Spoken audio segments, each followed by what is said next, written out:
ഇന്ന് രാവിലെ Instagram open ചെയ്ത സമയത്ത് ഒരു വീഡിയോ കണ്ടു. വിസ്മിത്ത് അഭിനയിച്ച ദ പർസ്യൂട്ട് ഓഫ് ഹാപ്പിനെസ് എന്ന് പറയുന്ന സിനിമയുടെ കുറച്ച് ഭാഗങ്ങളെ ചേർത്ത് വെച്ചൊരു ഒരു മിനിറ്റിന് അടുത്ത് ഉള്ളൊരു വീഡിയോയാണ്. ആ സിനിമയുടെ കഥ മുഴുവൻ ഒരു കാരണം ആ വീഡിയോ കാണുന്ന ഒരാളെ എത്തുന്ന രീതിയിൽ രസകരമായിട്ടാണ് ഒരു മിനിറ്റ് കൊണ്ട് ആ വീഡിയോ ചെയ്തേക്കുന്നത്. അതിനുവേണ്ടി എൻ്റെ ഒരു 6 സുഹൃത്തുക്കൾക്ക് ഇൻസ്റ്റാഗ്രാമിൽ ഷെയർ ചെയ്തു. 6 പേരും ഏതെങ്കിലും ഒരു രീതിയിൽ എന്നാലെ സ്ട്രഗിൾ ചെയ്യുന്ന മനുഷ്യന്മാരാ, എന്നാലെ വേദന അനുഭവിക്കുന്ന മനുഷ്യന്മാരാ.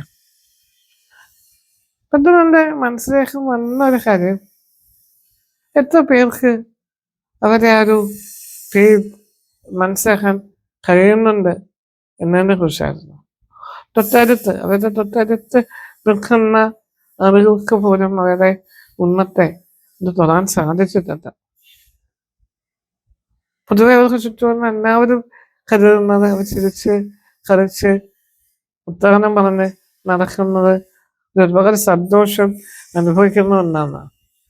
ഒന്ന് ചെറുതായിട്ട് തൊട്ടൊരാളായതുകൊണ്ട് നെഞ്ചിൻ്റെ നെയ്ത്തത് കുറച്ചൊക്കെ എനിക്ക് മനസ്സിലാക്കാൻ കഴിയുന്നുണ്ടായിരുന്നു.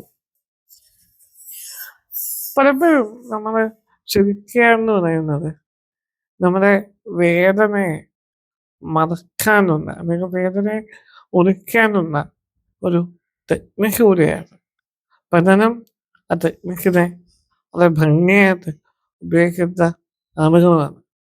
കഴിഞ്ഞ ദിവസം ഞാൻ എൻ്റെ ഫേസ്ബുക്കിനെ കുറിച്ചൊരു കുറിപ്പുണ്ട്. എൻ്റെ വരികൾ ഇങ്ങനെയായിരുന്നു: തിരമാലകളുടെ തമിഴ്ഹൈത്തത്തെ പിടിച്ചു നിർത്താനായി കടത്തീരങ്ങളിൽ മനച്ചാക്കുകൾ നിരത്തിയിടുന്നത് കണ്ടിട്ടുണ്ട്. അതുപോലെയാണ് ചില മനുഷ്യർ. നെഞ്ചിന് കൂടുതലുന്നരെ തിരയിളക്കത്തെ എന്തെന്നാമോ കൊണ്ട് തടഞ്ഞു വയ്ക്കും. ജീവിതത്തെ തിരിച്ച് മുൻപോട്ട് കൊണ്ടുപോകാനുള്ള ശ്രമങ്ങളാണ് അതൊക്കെ. അതെ, ഒരു ചെടികളൊക്കെയും ആ പ്രകാശത്തെ മുൻപോട്ട് കൊണ്ടുപോകാനുള്ള ചില ശ്രമങ്ങൾ മാത്രമാണ്. Thank you.